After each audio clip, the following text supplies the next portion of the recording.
Анди Уорхол. Жената, с която ще ви срещнем сега, не е известна в световен мащаб, но в българското интернет пространство е истинска звезда. Емоционалният и монолог пред камерата на режисьор Евгений Михайлов е споделян хиляди пъти във Фейсбук, а думите й се превърнаха в нещо като символ на носталгията по социализма. Екипът ни откри жената, за която всички говорят днес в родния град Кърджали. Запишете ми, другарю! Вие сте за мен другар!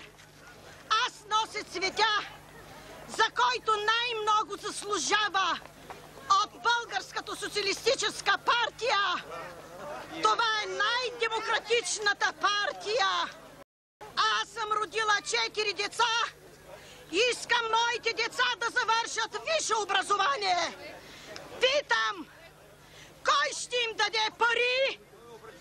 Кажете ми, кой ще ги издържа? До сега ни изучи Българската социалистическа партия. А сега кой ще ни даде пари? Кажете ни, отговорете или мълчите. Позорно мълчите. С това ли искате да залъжете нашия народ? В последния месец този клип, заснет от Евгений Михайлов през 1991 в Кърджали, превърна главната героиня в него в истинска интернет сензация. Много млади българи вече се поздравяват с "За мен вие сте другар". 25 години по-късно се срещаме с гневната на демокрацията и вярна на социалистическата идея дама. Тя се казва Сийка Бечева. Вече на 75 години бившата прогимназиална учителка и порасналите й дъщери ни посрещат в скромната им гарсониера в Кърджали. Така е. Не можах да повярвам това мама или не. Благодаря и за думите, които е казала, макар и в тия трудни години, в годините на прехода. Кой ще ми даде сега пари? Мога да ви го кажа. Кой ще ми даде сега пари да изуча? Аз 4 дъщери съм родила на тая държава. Кой? Кажете ми. Мълчите. Позорно мълчите. Била е притеснена, понеже ние сме били 4 сестри. Трудно ги изгледах дечицата, ама точно така. Искам моите деца да завършат висше образование. И завършиха. Питам, кой ще им даде пари? Трябват ми пари. То без пари къде? И при социализма, и при демокрацията многодетното семейство Бечеви са живеели скромно.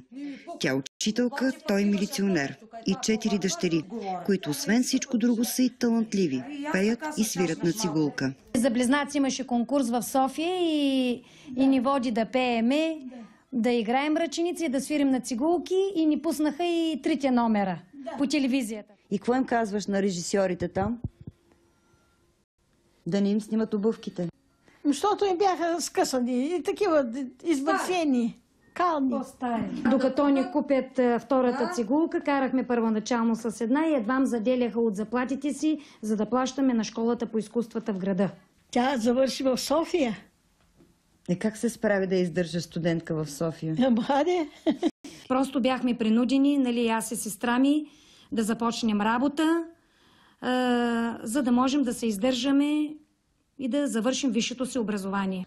И сега си заемат постовите, всеки си има семейство, жениха са на хубави места и това ми е радостта. Как се промени живота ви от тогава до сега? Дете ме една песен: остаряваме бавно, неусетно почти. Устарях и така. Още ли вярвате в идеите на социалистическата партия? Да, аз съм си социалистка. Всичките ми деца и 4 вярват на БСП-то. И турците лъжат! Сидисарите лъжат и турците, както първия път ги излагаха. А БСП-то е за дружба и мир. Не само с турци, но и с цигани. И с всички сме за мир и дружба. Ние не видели ли хората на турци и на цигани? Дръпни са. Искали ли сте нещо от тази партия? Нищичко не съм искала. Какво мога да искам от партията? Не, тя ни е давала на нас партията през всичките тия години. А ние сме давали на тази партия. Тоест не сте разчитали на партията, а на себе си? Да. Това са родители, герои, единици като тях. никога не са се възползвали от привилегии за това, че като многодетно семейство са можели да получат и апартаменти, и имоти, но те са гледали с честност, с труд и упорство да направят хора от нас.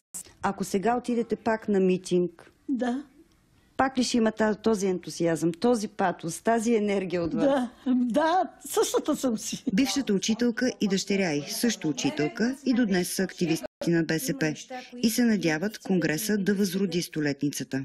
Трябва ли БСП да има ново лице? За мен няма значение, само социалист да е. След 25 години бившата прогимназиална учителка и демокрацията вече са си простили.